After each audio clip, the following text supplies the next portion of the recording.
यहाँ से हम बात शुरू करेंगे कि एडवोकेट किस तरह बनते हैं और इस फील्ड को आपने क्यों चूज किया? बेसिकली मैंने जो है फील्ड बाय चांस ही मुझे मिल गई, बिकॉज मेरे जो वालिद हैं वो एडवोकेट हैं, एडवोकेट मंसूर उल हक सोलंकी। तो जी। मेरे भाई भी एडवोकेट हैं, मेरी फैमिली में काफी लोग जो है वो उनका ताल्लुक वकालत से है। तो इस तरह जो है मैं बाय चॉइस भी कह सकते हैं और बाय चांस भी, और एज एज इनहेरिटेज करके भी जो है मैं इस प्रोफेशन में आ गई। So okay. पहले तो मैं गवर्नमेंट डिपार्टमेंट से भी मुंसलिक रही हूँ काफी टाइम।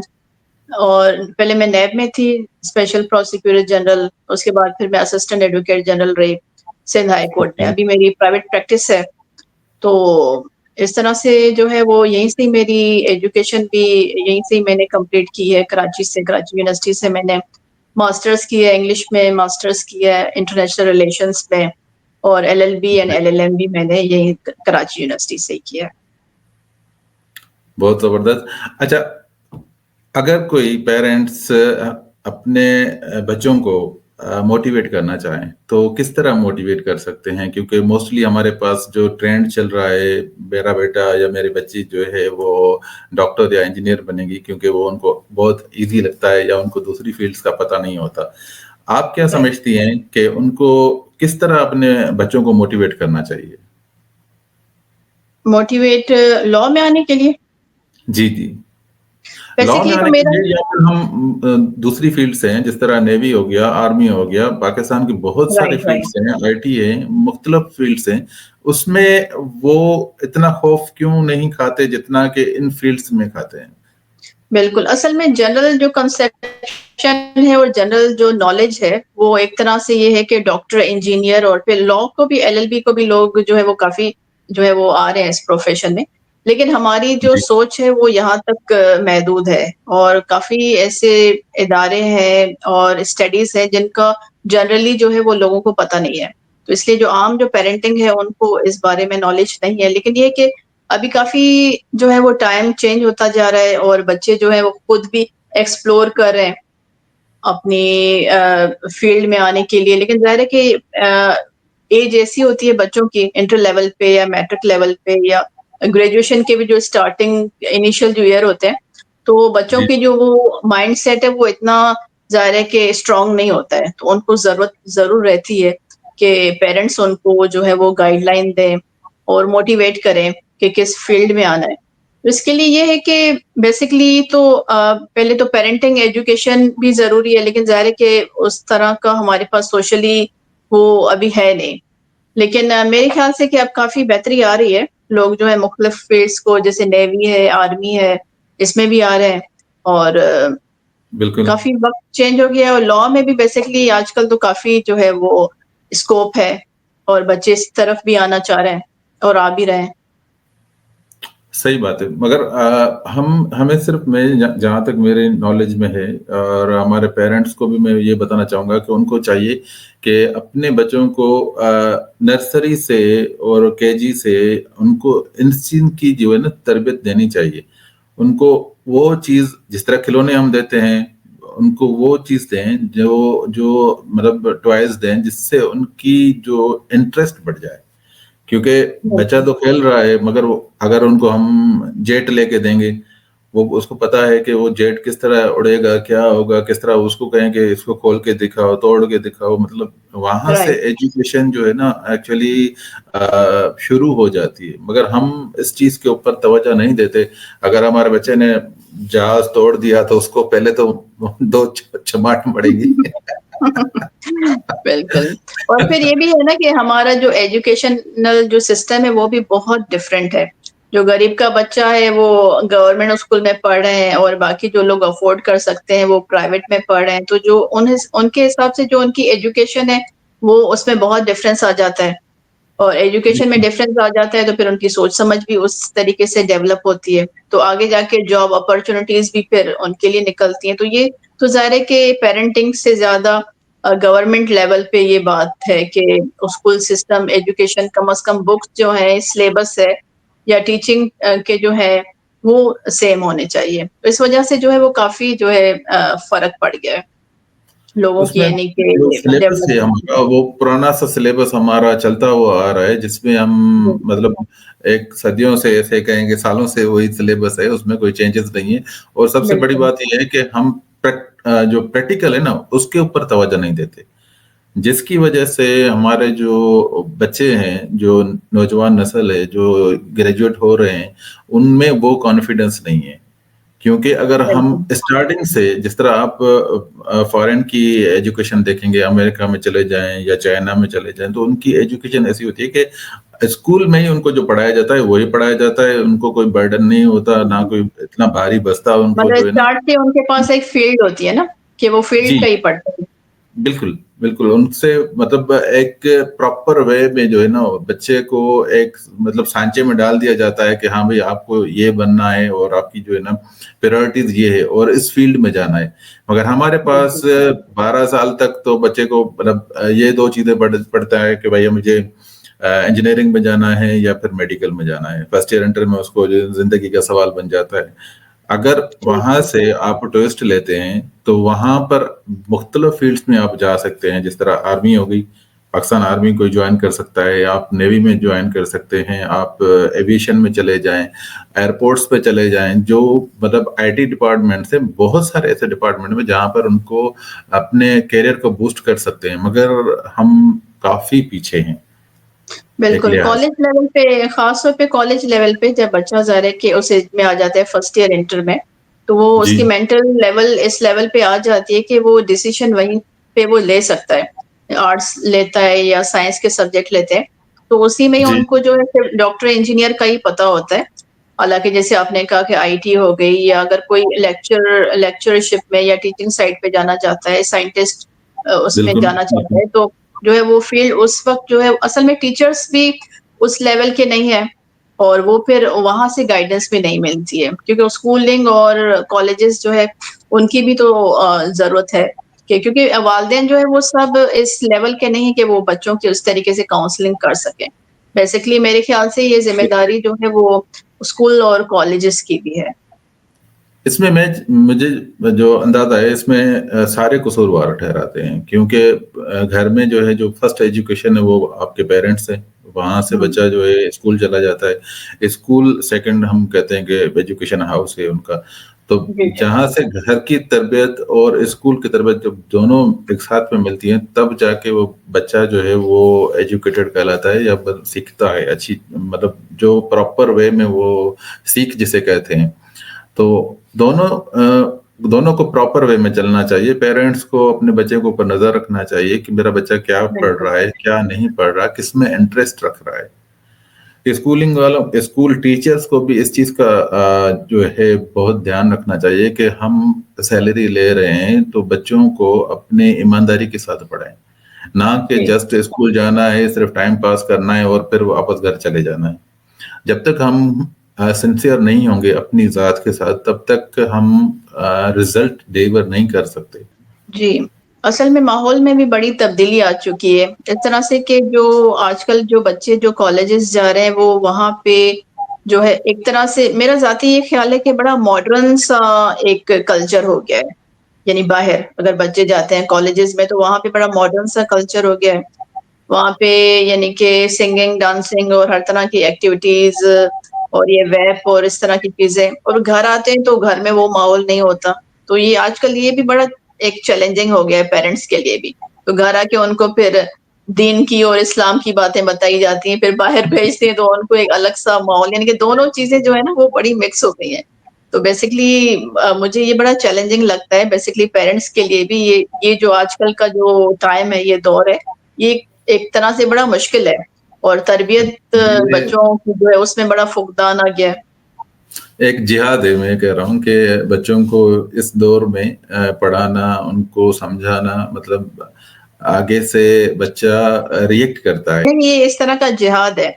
तो ये इतना आसान नहीं है कि ये कह देना कि पेरेंट ये करें, टीचर्स ये करें मतलब ओवरऑल माहौल जो है वो बड़ा एक ट्रिकी किस्म का हो गया है। या तो फिर शुरू से इतनी ऐसी तरबियत दी जाती होती लेकिन अब बच्चे जो हैं वो ज़ाहिर है कि मोबाइल से भी सीखते हैं, बाहर की दुनिया में भी यानी कि अगर घर में भी हैं फिर भी वो बाहर की दुनिया से ही कनेक्टेड हैं। तो ये टाइम बड़ा जो है वो एक मुश्किल है। बहुत टफ टाइम है इस वक़्त बच्चों के लिए जो छोटे से बच्चे हैं, मतलब आप 5वीं से लेके तीसरी जमात से लेके बच्चा जो है, जैसे ही वो नर्सरी से निकलता है, नर्सरी वाले भी बच्चे बड़े तेज़ हैं। वो कहते हैं कि मुझे मोबाइल चाहिए, मैं गेम खेलूँगा, ये बिल्कुल, करूँगा। बिल्कुल। क्योंकि अगर आपके पास 2-3 बच्चे हैं घर में, तो उनका स्टाइल सबका अलग है। फिर वहाँ से हाँ। फाइटिंग शुरू हो जाती है। अगर आप मोबाइल एक है, तो फिर झगड़े ही शुरू हो जाएँगे। वो कहेगा कि मैं यूज़ करूँ, बिल्कुल, मैं यूज़ वालिदैन करूँ। खुद ही लेके दे देते हैं, छोटे-छोटे बच्चों को मोबाइल लेके दे देते एक्चुअली हैं। मसला ये हो गया है कि हर वालिदैन पेरेंट्स जो हैं, अच्छा, हस्बैंड वाइफ दोनों कमाने चले जाते हैं, ठीक है? जी, बच्चा जी, स्कूल बिल्कुल। जाता है, वहाँ से स्कूल से 1 बजे या 2 बजे वापस आ जाता है, तो वहाँ पर क्या होता है कि वो इतने एग्ज़ॉस्टेड ऑलरेडी होते हैं, वो कहते हैं कि हमें थोड़ा-सा सुकून चाहिए। बच्चे हुँ, मोबाइल यूज़ इस वजह से कर रहे हैं कि उनको थोड़ा-सा पीसफुल माइंड चाहिए, थोड़ा-सा रिलैक्स होना चाहिए, बिल्कुल। या फिर वो टेलीविज़न देखेंगे, कार्टून देखेंगे। फिर उनको शाम को कुरान शरीफ मौलवी साहब आ जाएगा, उनको पढ़ाएगा, फिर ट्यूशन शुरू हो जाएगी। मतलब बच्चे का माइंड भी इतना स्ट्रेसफुल है कि मुझे ये काम करना है, वो काम करना है, फिर उस दौरान वो कहता है हाँ, कि मुझे बिल्कुल। फरमाइशें उसकी शुरू हो जाती हैं कि मैं ये कर रहा हूँ, तो अगर आपने ये लेके दिया तो मैं ये नहीं करूँगा। तो हाँ, बिल्कुल, पेरेंट्स उनके भी जो है स्पेशली वो मदर ख्वाहिशें के हैं लिए और ये हो जाती हैं कि हम स्पेशली आप ये मदर के हमें लिए लेके दें तो फिर ये हम करेंगे। ब्लैकमेलिंग शुरू हो जाती है। हाँ, हाँ, हाँ, बिल्कुल ऐसा ही है। स्पेशली स्पेशली मदर के लिए तो बहुत बड़ा चैलेंजिंग है। तो हाँ, अ, हस्बैंड्स को इस फिर चीज़ की मदर्स जो है वो मदद खुद भी जो है वो काम वगैरह अगर कर रही होती हैं तो मोबाइल दे देती हैं। तो लेकिन जी, ये भी जी। है कि अब जो दौर है उसमें पूरे तरीके से मोबाइल को या इंटरनेट को डिस्ट्रैक्ट आप कर भी नहीं सकते हैं बच्चों से। किसी न किसी हवाले बिल्कुल। से तो ज़रूरत है भी। ज़ाहिर है कि एक तो एजुकेशन के हवाले से है और ज़ाहिर है कि बच्चे को भी कुछ न कुछ एंटरटेनमेंट भी चाहिए। लेकिन सिर्फ़ और सिर्फ़ अच्छा। एंटरटेनमेंट पर ही लगे हुए हैं ना। जी, नहीं तो बच्चे आजकल ऐसे तेज़ हैं कि वो कहते हैं कि हमें इंटरनेट में ये चीज़ ढूँढनी है, ये करना है, वो करना है, आप उसको मना नहीं कर सकते। स्कूल का बिल्कुल, ये काम आ गया है, मुझे ये सर्च करना है, वो सर्च करना है, तो आप मना नहीं कर सकते। तो इस बिल्कुल ऐसा ही मतलब है। चेक एंड बैलेंस रखना चाहिए। एक्चुअली क्या है कि आजकल का जो इंटरनेट का दौर है और फ़ास्ट दौर है, और हम एआई तक पहुँच गए हैं, मगर हम जो है माइंड को पॉज़िटिव रख के, बच्चों को नज़र रख के जो है ना, इन चीज़ों को सोचना चाहिए। यहाँ से एक सवाल मेरे ज़हन में आता है कि ये हो गई पेरेंट्स की एजुकेशन की बात हो गई, जहाँ से पेरेंट्स को किस तरह के चलना है। यहाँ से अगर बच्चा ग्रेजुएट हो जाता है, तो उसको, अगर वो शौक रखता है, विलिंग है कि वो बाहर चला जाए, तो क्या ये पॉसिबल है कि वो ग्रेजुएशन के बाद चला जाए, या फिर पहले चला जाए, या वो बाहर जाके ग्रेजुएशन करके आए, फिर यहाँ पर पाकिस्तान में आके वो अपनी प्रैक्टिस करे, अगर हम लॉ की बात कर रहे हैं? पहले भी कर सकता है, आफ्टर इंटर जो है वो जा सकते हैं और वहाँ पे एलएलबी भी कर सकते हैं, एलएलएम भी और बार एट लॉ भी। लेकिन यहाँ पे आके फिर उनको दोबारा से जो है वो यहाँ के जो है वो एनरोलमेंट वगैरह वो करनी होगी और प्रैक्टिस के लिए तो फिर यहाँ पे आके दोबारा ही जो यहाँ का जैसे एजुकेशन तो अपनी जगह होती है लेकिन यहाँ का एक कल्चर भी होता है ना। जैसे किसी भी एग्ज़ैक्टली। हवाले से, किसी भी इदारे से मुंसलिक एक समझे कि लॉ का जो कल्चर है वो बेसिकली अडॉप्ट करना होगा। लेकिन आफ्टर इंटर जो है वो कर सकते हैं या आफ्टर ग्रेजुएशन भी जा सकते हैं, एलएलबी करें या किसी और फील्ड में जाएँ। तो लेकिन बेहतर है कि मेरा ज़ाती ये ख़्याल होता है कि आफ्टर ग्रेजुएशन जो है वो जाएँ बच्चे ताकि थोड़ा-सा ज़हन पुख्ता हो, उसके बाद जाएँ तो बेहतर क्योंकि है। वहाँ पर जाना चलें ईज़ी है, अगर इंटर के बाद बच्चा चला जाता है, तो वहाँ वहाँ पर एक मसला ये भी होता है कि होम सिकनेस भी बहुत बड़ी होती है। हाँ, हाँ, बच्चे को बिल्कुल। वहाँ पर मैंने देखा है कि काफ़ी लोग बड़े शौक से आते हैं, मगर उसके बाद फिर उनको बहुत ज़्यादा प्रॉब्लम ये होता है कि हमें घरवाले याद आ रहे हैं, या हम सर्वाइव हाँ। नहीं कर पा रहे हैं, क्योंकि वहाँ पर बिल्कुल, इंटर के सबसे बाद क्योंकि बच्चे छोटे ही होते हैं ना, तो जी, फिर जी। उनका इतना दिल नहीं लगता, पढ़ाई में भी नहीं लगता, काम में भी नहीं लगता और अक्सर ये भी करना पड़ता है कि एजुकेशन के साथ-साथ काम भी करना पड़ता है। ज़ाहिर है कि यहाँ से जो वो बिल्कुल। फाइनेंस लेके जाते हैं वो इतने इनफ नहीं होते हैं, सफिशिएंट नहीं होते हैं, तो फिर वहाँ जाके उनको हुँ। काम करना पड़ता है, तो वो फिर कर नहीं पाते। तो बेहतर ये है कि आफ्टर ग्रेजुएशन जाएँ, तो ज़्यादा बेहतर है।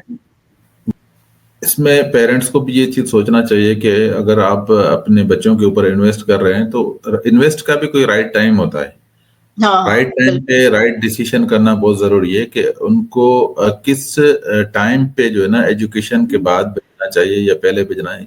ये बड़ा रिस्क फैक्टर है उनके लिए, क्योंकि अगर बिल्कुल ऐसा ही है। इन्वेस्ट किया फिर बच्चा वापस आ गया तो वो तो उनके पैसे डूब गए। और बच्चे की भी माइंड और सोच देखनी चाहिए ना कि वो जाना चाहता भी है या नहीं। पिछले इसलिए हम पेरेंट्स भी बड़े सख्त हैं, सख्त दिल के हैं, क्योंकि हम अपना तो नुकसान नहीं चाहते, मगर हमारे छोटी सी जो है मिस्टेक हमारे बच्चों के लिए बड़ी भारी पड़ जाती है, क्योंकि बिल्कुल, हमें उनको जो है ना समझना बहुत ज़रूरी होता है। स्ट्रेस, हम बच्चों को स्ट्रेस में रख के फिर हम ये सोचते हैं कि हम ये नहीं सोचते कि वो क्या चाह रहे हैं या उनके माइंड में क्या चल रहा है या वो किस अज़ियत से गुज़र रहे हैं। हमें इस चीज़ को सिर्फ़ सोचना चाहिए कि आज ये बिल्कुल। जो बात हम कर रहे फिर हैं। ये भी है ना कि लोग एक-दूसरे को देखते हैं कि फलाँ के जी, बच्चे ने इतनी जो तरक्की कर ली, हमारे बच्चों ने नहीं की। एक ही तरह की हमने जो है वो एजुकेशन दी, एक ही तरह की पेरेंटिंग थी, एक ही तरह की सहूलतें थी।